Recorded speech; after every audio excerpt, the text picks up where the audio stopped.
Hi friends, welcome to Telugu education tips YouTube channel. Friends, వాళ్ళ వీడియోలో నేమైతే discuss చేయబోతున్న topic ఏంటంటే తెలంగాణ పాలసీ 2022 రిలేటెడ్గా రిజిస్ట్రేషన్ అండ్ స్లాట్ బుకింగ్ ఎలా చేయాలి అన్న దాని గురించి స్టెప్ బై స్టెప్ మనం ఇవాళ వీడియోలో క్లారిటీగా ప్రొసీజర్ అయితే తెలుసుకుందాం. కాబట్టి వీడియో అనేది చాలా ఇంట్రెస్టింగ్గా యూస్ఫుల్గా ఉంటుంది. పూర్తిగా చూడడానికి అయితే ట్రై చేయండి.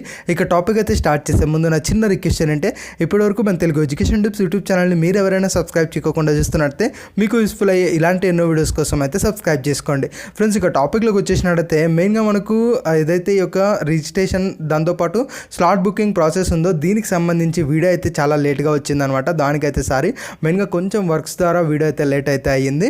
మరి ఇక ఎలా అప్లై చేయాలి అన్న దాని గురించి వెబ్సైట్లో క్లారిటీగా అయితే గమనిద్దాం. అంతకంటే ముందు ఒక చిన్న పాయింట్ అయితే నోట్ చేసుకోండి. అదేంటంటే ఇక్కడ పేమెంట్ చేసేటప్పుడు కంప్లీట్గా మీకు రిలేటెడ్గా ఏవైతే ఏటీఎం కార్డ్స్ కావచ్చు ఇలాంటివి ఉంటాయో వాటినే యూజ్ చేయడానికి ట్రై చేయండి. ఇక మెయిన్గా ఎలా అప్లై చేయాలన్న దాని గురించి వెబ్సైట్లోకి వెళ్ళి క్లారిటీగా అయితే చూద్దాం. ఇది మెయిన్గా మనకు వెబ్సైట్ అనమాట. ఇందులో మనకు ఇక్కడ ఏవైతే పీడిఎఫ్స్ అయితే ఉన్నాయి ఇవి కూడా ఒకసారి అయితే తెలుసుకోవడం అయితే బెటర్. ఏమేమి కోర్సెస్ ఉన్నాయి, దాంతోపాటు డిస్ట్రిక్ట్ కోడ్స్ ఏంటి, ఎలాంటి కోడ్స్ ఉన్నాయి, ఆ తర్వాత మనకు హెల్ప్ లైన్ సెంటర్స్ ఎక్కడ ఉన్నాయి, ఇవన్నీ కూడా ఇక్కడ మనకు కనబడిస్తున్నాయి కదా. వీటి రిలేటెడ్గా క్లిక్ చేయగానే ఆ పీడిఎఫ్స్ అనేవి ఓపెన్ అయిపోతాయి. డౌన్లోడ్ అయితే చేసుకోండి. మెయిన్గా కింద ఇన్ఫర్మేషన్ డేట్స్ అయితే ఉన్నాయి. ఇవి కూడా కొంతవరకు క్లారిటీగా గమనించడానికి అయితే ట్రై చేయండి. ఇక నెక్స్ట్ ఏంటంటే కౌన్సిలింగ్ ఫీజ్ అనేది ఎలా పే చేయాలంటే జస్ట్ ఇక్కడ 3 డాట్స్ ఉన్నాయి కదా, దీని మీద ఒకసారి అయితే క్లిక్ చేయండి. అలా క్లిక్ చేయగానే మనకి ఇట్లా ఈ ఆప్షన్స్ అయితే మనకి రావటం జరిగింది కదా.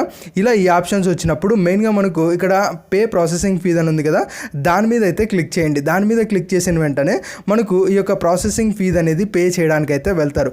ఈ వెబ్సైట్లో మెయిన్గా క్లారిటీగా అయితే గమనించండి. ఇక్కడ వీళ్ళు ఏ డీటెయిల్స్ అయితే అడుగుతున్నారో ఈ డీటెయిల్స్ అనేది మీరు ఎంటర్ చేసి పేమెంట్ అయితే చేస్తారు. మరి ఈ డీటెయిల్స్ ఎక్కడ దొరుకుతాయి? మనకు హాల్ టికెట్ నెంబర్ కావచ్చు, ఐసీఆర్ ఫామ్ నెంబర్ కావచ్చు, ఇవి ఎక్కడ దొరుకుతాయంటే జస్ట్ దీనికి సింపుల్ అనమాట.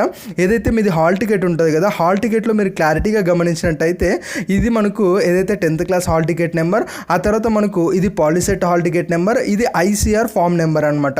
ఇది మనకు క్లారిటీ అయితే వచ్చేసింది కదా. హాల్ టికెట్లో ఈ విధంగా అయితే ఉంటాయి. దీన్ని బేస్ చేసుకొని మీరు ఈ యొక్క పేమెంట్ అనేది చేయాల్సి ఉంటుంది. ఇక్కడ రిజిస్ట్రేషన్ అంటే జస్ట్ పేమెంట్ చేయడం గుర్తయితే పెట్టుకోండి. ఇక నెక్స్ట్ మెయిన్గా గమనించినట్టయితే మీ యొక్క పాలిసెట్ హాల్ టికెట్ నెంబర్, ఆ తర్వాత ఐసీఆర్ ఫామ్ నెంబర్, ఆ తర్వాత మీ డేట్ ఆఫ్ బర్త్, ఇక్కడ కింద వాల్యూ ఒకటి కనబడిస్తుంది కదా WTHS2 అని, ఆ వాల్యూ ఏదైతే ఉందో అది మీరు ఇక్కడ అనేది ఎంటర్ చేయాలి. ఎంటర్ చేసిన తర్వాత జస్ట్ పే ఫీ ఆన్లైన్ అన్న దాని మీద మీరు క్లిక్ చేసినట్టయితే మీరు ఏ విధంగా పేమెంట్ చేద్దాం అనుకుంటున్నారో అన్న దాని రిలేటెడ్గా మీకు డిఫరెంట్ ఆప్షన్స్ అనేవి చూపిస్తాయి. ఆ ఆప్షన్స్ ఏంటంటే మెయిన్గా మనకు ఈ యొక్క క్రెడిట్ కార్డు కావచ్చు, లేదంటే మనకు డెబిట్ కార్డ్ కావచ్చు, లేదంటే మనకు ఇంకా నెట్ బ్యాంకింగ్ కావచ్చు, వీటి రిలేటెడ్గా ఆప్షన్స్ అయితే చూపిస్తాయి. మ్యాక్సిమం అందరూ కూడా నాకు తెలిసినంత వరకు డెబిట్ కార్డ్ నుంచి పే చేయడానికి అయితే ట్రై చేయండి. అది రూబే కార్డ్ కావచ్చు, లేదంటే master card or visa card కావచ్చు, ఏదైనా కావచ్చు, డెబిట్ కార్డ్ నుంచి పే చేయండి. ఇక్కడ డెబిట్ కార్డ్ అంటే ఏం లేదు, జస్ట్ ఏటీఎం కార్డ్ అనమాట, అంతకుమించి ఇంకేమైతే లేదు. ఇక నెట్ బ్యాంకింగ్ ఇవన్నీ ఐడియా ఉన్నట్టయితే వాటి పరంగా వెళ్ళొచ్చు. బట్ మ్యాక్సిమం ఏంటంటే మీ యొక్క పేరెంట్స్ కావచ్చు, లేదంటే మీ రిలేటివ్స్ కార్డ్ కావచ్చు, వాళ్ళ కార్డ్ యూజ్ చేసి మాత్రమే పేమెంట్ అనేది చేయండి. ఎందుకు అంటే ఇక్కడ మీరు లాస్ట్ పాయింట్ ఒకసారి గమనించినట్టయితే ఏదన్నా మీకు పేమెంట్ కనుక ఫెయిల్ అయినట్టయితే మీకు 2 డేస్లో రిటర్న్ అనేది అవుతుంది అని మనకు క్లారిటీగా చెప్పారు. ఆ రిటర్న్ అయ్యేది మీరు ఏ విధంగా పేమెంట్ చేసింటారో అదే విధంగా రిటర్న్ అనేది అవుతుంది. కాబట్టి మీరు మీ యొక్క కార్డ్స్ యూజ్ చేసి పేమెంట్ అయితే చేయండి. ఇక్కడ ఎంత ఫీజు పే చేయాలి అంటే మెయిన్గా ఎవరైతే మనకు OCBC ఉన్నారో వాళ్ళు 600 రూపీస్ పే చేయాలి. లేదా SC/ST వాళ్ళైతే 300 రూపీస్ అనేది పే చేయాల్సి ఉంటుంది. అది కూడా ఎప్పట్లో పే చేయాలంటే మనకు జూలై 22 లోపల ఫీజు అనేది పే చేయాల్సి ఉండాలి. ఇక్కడ ఇవన్నీ క్లిక్ చేసి పే ఫీ ఆన్లైన్ మీకు క్లిక్ చేయగానే మనకు ఎలా పే చేస్తున్నారని అడుగుతారు. ఆ తర్వాత ఆ డీటెయిల్స్ ఎంటర్ చేసి సబ్మిట్ టు పే అని క్లిక్ చేసినట్టయితే మీ యొక్క పేమెంట్ అనేది సక్సెస్ అనేది అవుతుంది. అలా అయిన తర్వాత మీకు ఒక రిసిప్ట్ అనేది రావటం జరుగుతుంది. చాలా ఇంపార్టెంట్ అనమాట. ఆ రిసిప్ట్లో ఒక పేమెంట్ రెఫరెన్స్ ఐడి అలాంటిది మనకు ఉండటం అయితే జరుగుతుంది. ట్రాన్సాక్షన్ ఐడి అనొచ్చు, రెఫరెన్స్ ఐడి అనొచ్చు, ఏదైనా అనుకోవచ్చు, అది మనకు ఉండటం అయితే జరుగుతుంది. అది చాలా ఇంపార్టెంట్ అనమాట. ఇన్ కేస్ ఎవరన్నా అలా పే చేసిన తర్వాత ఆ రిసిప్ట్ కనుక తీసుకోలేకపోయినట్టయితే ఇక్కడ మనకు ప్రింట్ రిసిప్ట్ అని ఉంది కదా, దాని మీద క్లిక్ చేసి కూడా మీరు ఈ యొక్క రిసిప్ట్ అనేది ప్రింట్ అయితే తీసుకోవచ్చు. ఇలా మీరు పే చేసిన తర్వాత మీ యొక్క పేమెంట్ సక్సెస్ అయ్యిందా కాలేదన్నది తెలుసుకోవడానికి అగైన్ మీరు ఈ 3 డాట్స్ మీద అయితే క్లిక్ చేయాల్సి ఉంటుంది. క్లిక్ చేసిన తర్వాత మనకు వెరిఫై పేమెంట్ స్టేటస్ అని ఉంది కదా, దాని మీద క్లిక్ చేయగానే మీకు మీ యొక్క పేమెంట్ స్టేటస్కి సంబంధించి మీరు వెరిఫై చేసుకోవచ్చు. దీని రిలేటెడ్గా ఏదైతే మీరు పేమెంట్ చేసేటప్పుడు మీరు ఎంటర్ చేశారో డీటెయిల్స్ అవే అగైన్ ఎంటర్ చేస్తారు. ఇక్కడ కనబడిచ్చే వాల్యూని ఇక్కడ ఎంటర్ చేస్తారు. ఎంటర్ ఇమేజ్ వాల్యూ అని ఉంది కదా, ఇక్కడ ఏవైతే కనబడిస్తున్నాయో ఉన్నాయో అవి మీరు ఇక్కడ ఎంటర్ చేస్తారు. ఎంటర్ చేసిన వెంటనే ఆటోమేటిక్గా మీకు సంబంధించి పేమెంట్ అనేది సక్సెస్ అయ్యిందా లేదా అదంతా కూడా మనకు క్లారిటీగా అయితే రావడం జరుగుతుంది. దాని రిలేటెడ్గా మీరు ఎంటర్ చేసిన తర్వాత ఇక్కడ వెరిఫై పేమెంట్ ట్రాన్సాక్షన్ అని ఉంది కదా, దాని మీద అయితే మీరు క్లిక్ చేయాల్సి ఉంటుంది. అలా క్లిక్ చేసిన వెంటనే మీకు పేమెంట్ అనేది సక్సెస్ అయ్యిందా కాలేదా అంత మొత్తం కూడా క్లారిటీగా మీకు అయితే చూపిస్తారనమాట. ఇక నెక్స్ట్ చేయాల్సింది ఏంటంటే స్లాట్ బుకింగ్. యాక్చువల్గా గుర్తుపెట్టుకోండి, స్లాట్ బుకింగ్ ఆప్షన్ అన్నది మార్నింగ్లో మనకి ఇవ్వలేదు. అంటే వెబ్సైట్ కంప్లీట్గా యాక్టివేట్ అయినప్పుడు మనకు స్లాట్ బుకింగ్ ఇవ్వలేదు. జస్ట్ ఆఫ్టర్నూన్ మాత్రమే అది కూడా యాక్టివేట్ అవ్వడం అయితే జరిగింది. అగైన్ 3 డాట్స్ మీద క్లిక్ చేయగానే స్లాట్ బుకింగ్ అని మనకు కనబడిస్తుంది కదా, జస్ట్ దాని మీద మీరైతే క్లిక్ చేయండి. అలా స్లాట్ బుకింగ్ మీద క్లిక్ చేయగానే మనకు స్లాట్ ఎలా బుక్ చేయాలి అన్న దాని గురించి ఇక్కడ క్లారిటీగా ఇవ్వడం అయితే జరిగింది. ఈ ఇన్స్ట్రక్షన్స్ అన్నీ కూడా మీరు ఒకసారి రీడ్ చేయాల్సి ఉంటుంది. ఇక్కడ మెయిన్గా మనకు చెప్తున్నది ఏంటంటే ఏదైతే మనకు ఈ యొక్క హెచ్ఎల్సి సెంటర్ అనేది సెలెక్ట్ చేసుకోవాల్సి ఉంటుంది. దాంతోపాటు మనకు ఏ టైంకి అలా మీరు వెళ్తున్నారు అన్నది కూడా మీరు అనేది సెలెక్ట్ చేసుకోవాల్సి ఉంటుంది. దాంతోపాటు ఏదైతే మీరు సెలెక్ట్ చేసుకున్న స్లాట్ టైమింగ్ ఉంటుంది కదా, ఆ టైంకి 10 మినిట్స్ ఆ 20 మినిట్స్ ముందే అక్కడికి వెళ్ళాలని కూడా వీళ్ళైతే మనకు క్లారిటీగా అయితే చెప్తున్నారు. అవన్నీ కూడా మనకు డెఫినెట్గా నోట్ చేయాల్సిన పాయింట్. ఇంకొక ఇంపార్టెంట్ పాయింట్ ఏంటంటే మీరు ఒక హెచ్ఎల్సి సెంటర్కి స్లాట్ బుక్ చేసి ఇంకొక హెచ్ఎల్సి సెంటర్కి వెళ్దాము అనుకున్నట్టయితే అది కూడా పాసిబుల్ అవ్వదు అని చెప్పి ఈ యొక్క పాయింట్ మనకు క్లారిటీగా ఇంటిమేట్ అయితే చేస్తున్నారు. కాబట్టి డెఫినెట్గా మీరు అనేది స్లాట్ బుక్ చేసేటప్పుడు చాలా చాలా కేర్ఫుల్గా ఉండాలి. దాంతో పాయింట్ ఇంకా గమనించాల్సిన ఇంపార్టెంట్ పాయింట్ ఏంటంటే మనకు ఎక్కడైతే మీరు స్లాట్ బుక్ అంటే మీరు హెచ్ఎల్సి సెంటర్స్ లిస్ట్ అయితే వస్తుంది, అక్కడ మీరు చెక్ చేసుకున్నప్పుడు ఏ దాంట్లో అయితే ఖాళీగా ఉన్నాయో అవన్నీ కూడా మీకు చూపించడం అయితే జరుగుతుంది. ఫర్ ఎగ్జాంపుల్ ఎవరికన్నా 21st కౌన్సిలింగ్ అయిపోవాలనుకున్నట్టు ఆ కౌన్సిలింగ్ సర్టిఫికేట్ వెరిఫికేషన్ అయిపోవాలనుకున్నారు అనుకోండి, వాళ్ళు as soon as possible registration చేసి మీరు స్లాట్ అనేది బుక్ చేసుకోవచ్చు. ఆ స్లాట్ బుక్ చేయడానికి ఏం లేదు, జస్ట్ ఇక్కడ మీ యొక్క డీటెయిల్స్ ఉంటాయి కదా, పాలిసెట్ సంబంధించి hall ticket number, ICR form number, date of birth ఇక్కడ కనబడిస్తున్నది. అవంతా కూడా మీరు సెలెక్ట్ చేసిన తర్వాత జస్ట్ మీరు షో అవైలబుల్ స్లాట్స్ అన్న దాని మీద క్లిక్ చేసినట్టయితే మనకు ఏదైతే హెచ్ఎల్సి సెంటర్స్ వాటి యొక్క టైమింగ్స్ అవన్నీ కూడా డిస్ప్లే అవుతాయి. అందులో మీకు కావాల్సిన హెచ్ఎల్సి సెంటర్ అనేది మీరైతే సెలెక్ట్ చేసుకోండి. సెలెక్ట్ చేసుకున్న తర్వాత దాంట్లో ఏడైనా మనకు ఏ స్లాట్లు అవైలబుల్గా ఉన్నాయి అన్నది మీకు క్లారిటీగా ఇన్ఫర్మేషన్ తెలుస్తుంది. ఇక్కడ నాకు ఎవరి డీటెయిల్స్ లేవు, అందుకని నేను చూపించడానికి కావట్లేదు. ఎందుకంటే మనకు పేమెంట్ చేశారో లేదో తెలియదు, చాలామంది మనకు ఎవరి డీటెయిల్స్ చూపించడానికి కరెక్ట్ కాదు కదా.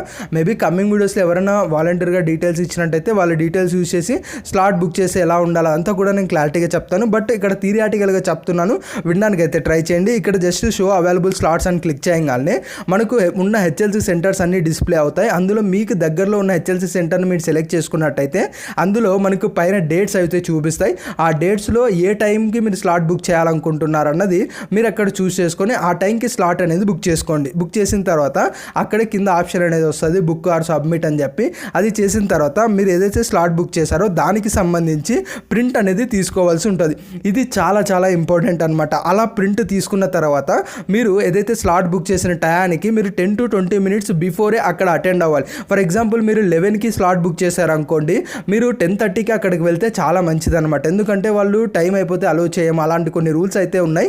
అందుకని మీరు యాజ్ సూన్ యాజ్ పాసిబుల్ మీరు అక్కడికి అనేది అటెండ్ అనేది అవ్వాలి. అక్కడికి ఏమేమి తీసుకెళ్లాలంటే ఆల్రెడీ కొన్ని లిస్ట్ ఆఫ్ డాక్యుమెంట్స్ మనం చెప్పడం జరిగింది. దాంతోపాటు ఏదైతే మీకు POLYCET hall ticket number, hall ticket ఉంటుంది కదా అది, నెట్లో రిజల్ట్ వచ్చి ఉంటుంది కదా అది, దాంతోపాటు మీరు ఇందాక పేమెంట్ చేశారు కదా స్టార్టింగ్లో ఫస్ట్ ఫేజ్లో కౌన్సిలింగ్ ఫీజు 300 or 600 పే చేసి ఉంటారు కదా, దాని యొక్క రిసిప్ట్, దాంతోపాటు ఇక్కడ మీరు స్లాట్ బుక్ చేసినప్పుడు ఒక రిసిప్ట్ అనేది వచ్చి ఉంటుంది. ఆ రిసిప్ట్ కూడా మీరు అనేది క్యారీ చేయాలి. ఇవన్నీ ఉంటేనే మీకు అలో చేస్తారు, గుర్తుపెట్టుకోండి. లేదు అంటే మాత్రం ఖచ్చితంగా అలో అనేది చేయరు. 1-2 సార్లు ఇన్స్ట్రక్షన్స్ అన్నీ కూడా ప్రతి ఒక్కరూ కూడా చదవడానికి అయితే ట్రై చేయండి. ఇన్ కేస్ ఇక్కడ పేమెంట్ చేసేటప్పుడు కానీ లేదంటే మధ్యలో స్లాట్ బుక్ అప్పుడు కానీ ఏమన్నా ప్రాబ్లమ్స్ వచ్చినట్టయితే మీ దగ్గరలో ఉన్న ఏదో ఒక హెచ్ఎల్సి సెంటర్కి అయితే వెళ్ళండి. వాళ్ళు మీ ప్రాబ్లమ్ అనేది సాల్వ్ చేస్తారు, అందులో ఎలాంటి డౌట్ అయితే లేదు. ఎందుకంటే ఎవ్రీ యాక్సెస్ అనేది హెచ్ఎల్సి సెంటర్కి ఇచ్చి ఉంటారు కాబట్టి హెచ్ఎల్సి సెంటర్ వాళ్ళు మాన్యువల్గానే మీకు ఏదైతే మీ యొక్క డేటా ఏదైనా కరెక్ట్ అయినా అదంతా కూడా వాళ్ళు క్లారిటీగా అయితే మనకు వర్కింగ్గా చేసేస్తారనమాట. దాని గురించి భయపడాల్సిన అవసరం లేదు. మీకు ఏ చిన్న ప్రాబ్లం ఉన్నా సరే మీ దగ్గరలో ఉన్న హెచ్ఎల్సి సెంటర్కి వెళ్ళండి, ప్రతి ప్రాబ్లము వాళ్ళు సాల్వ్ అనేది చేస్తారు. పేమెంట్ పడకపోయినా పేమెంట్ రిపీటెడ్ టైమ్స్ అయినా ఇట్లా ఏదన్నా ఉండివ్వండి, ఖచ్చితంగా మీ ప్రాబ్లం అనేది సాల్వ్ చేస్తారు. ఇక ఫైనలీ ఈ యొక్క వెబ్సైట్ లింక్ అనేది డిస్క్రిప్షన్లో ఇస్తాను. ప్రతి ఒక్కరూ కూడా రిజిస్ట్రేషన్ అనేది మ్యాక్సిమం ఇవాళే చేసుకోవడానికి ట్రై చేయండి. మనకు ఇక్కడ ఇందాక ఓల్డ్ వీడియోలు చెప్పినట్టు మార్నింగ్ జస్ట్ మనకు ఇప్పుడు నేనేవైతే టిక్ పెట్టానో ఈ 4 ఆప్షన్సే వచ్చాయి, గుర్తుపెట్టుకోండి. స్లాట్ బుకింగ్ అన్న ఆప్షన్ మార్నింగ్ అయితే లేదు. కాబట్టి ఎవరైనా మార్నింగ్ పేమెంట్ చేసినట్టయితే వాళ్ళు అగైన్ స్లాట్ బుకింగ్లోకి వచ్చి వాళ్ళ డీటెయిల్స్ అన్నీ ఎంటర్ చేసి స్లాట్ బుక్ అయితే చేసుకోండి. ఎందుకంటే ఇలాంటివి చాలామంది మర్చిపోతారు. అందుకనే నేను మార్నింగ్ ఎప్పుడన్నా ఈ యొక్క రిజిస్ట్రేషన్ చేసేటప్పుడు కూడా ఒక హాఫ్ డే టైం ఇచ్చి రిజిస్ట్రేషన్ చేయమని చెప్పేది. ఎందుకు అంటే ఇట్లాంటి ఏమన్నా మిస్ అవుతారు అన్న ఉద్దేశంతో మనమైతే క్లారిటీగా చెప్పడం జరిగిందనమాట. మరి ఈ వెబ్సైట్ లింక్ అనేది నేను డిస్క్రిప్షన్లో ఇస్తాను. ఇంట్రెస్ట్ ఉన్న వాళ్ళు ఫస్ట్ దీన్ని డెస్క్టాప్ సైట్లో పెట్టుకొని మీరు పే అనేది చేసుకోవచ్చు. ఎలాంటి ప్రాబ్లము కూడా లేదు. ఇక ఫైనల్లీ నేను ఇస్తున్న ఇంకొక సజెషన్ ఏంటంటే, ఇప్పుడు ఏదైతే మనం ప్రాసెస్ తెలుసుకుందామో ఈ కంప్లీట్ ప్రాసెస్ ఎవ్వరూ కూడా ఫోన్లో చేయడానికి ట్రై చేయకండి. ఎందుకంటే మీకు తెలియక ఒకటి ప్రెస్ చేయడానికి పోయి ఇంకొకటి ప్రెస్ చేయడం, లేదంటే ఒక డీటెయిల్స్ తప్పు ఎంటర్ చేయడం, ఇప్పుడు హాల్ టికెట్ నెంబర్ తప్పు ఎంటర్ చేయడం, లేదంటే ఐసీఆర్ ఫామ్ నెంబర్ తప్పు ఎంటర్ చేయడం, ఇలాంటివి ఏమన్నా మిస్టేక్స్ చేశారంటే వాటిని రెక్టిఫై చేసి సాల్వ్ చేసుకోవడానికి చాలా అంటే చాలా టైం పడుతుంది. దాంతోపాటు మీరు కూడా టెన్షన్ పడతారు. అందుకే మీరు దగ్గరలో ఉన్న మీ సేవ కానీ నెట్ సెంటర్ దగ్గరికి కానీ వెళ్ళండి. వాళ్ళు క్లారిటీగా ఒక్కొక్క స్టెప్ చేసి మీకు ప్రాసెస్ అనేది కంప్లీట్ చేస్తారు. మేబీ తీసుకుంటే అడిషనల్గా ఒక 50 రూపీస్ ఛార్జ్ చేస్తారు. అంతకు మించి ఏది కూడా ఉండదు. ఒక 50 రూపీస్ కోసం మనము ఈ యొక్క రిజిస్ట్రేషన్ అనేది రిస్క్లో పెట్టుకోలేం కదా. కాబట్టి ప్రతి ఒక్కరు కూడా చేయండి. సర్టిఫికేట్ వెరిఫికేషన్కి అయితే వెళ్ళండి. ఇంకా కమింగ్ వీడియోస్లో వెబ్ ఆప్షన్స్ ఎలా ఇవ్వాలి, దీనికి సంబంధించి ఇంకేమైనా ప్రాబ్లమ్స్ ఉన్నా కామెంట్ చేయండి. దానికి అన్నిటికీ కూడా కమింగ్ వీడియోస్లో నేను ఆన్సర్ అయితే చెప్తాను. ఇది ఫ్రెండ్స్ మెయిన్గా ఇవాళ వీడియోలో తెలుసుకున్నది. వీడియో నచ్చినట్టయితే లైక్ చేయండి. మరి ముఖ్యంగా మన తెలుగు ఎడ్యుకేషన్ టిప్స్ యూట్యూబ్ ఛానల్ని మీరు ఎవరైనా సబ్స్క్రైబ్ చేయకుండా చూస్తున్నట్టయితే మీకు యూస్ఫుల్ అయ్యే ఇలాంటి ఎన్నో వీడియోస్ కోసం అయితే సబ్స్క్రైబ్ చేసుకోండి.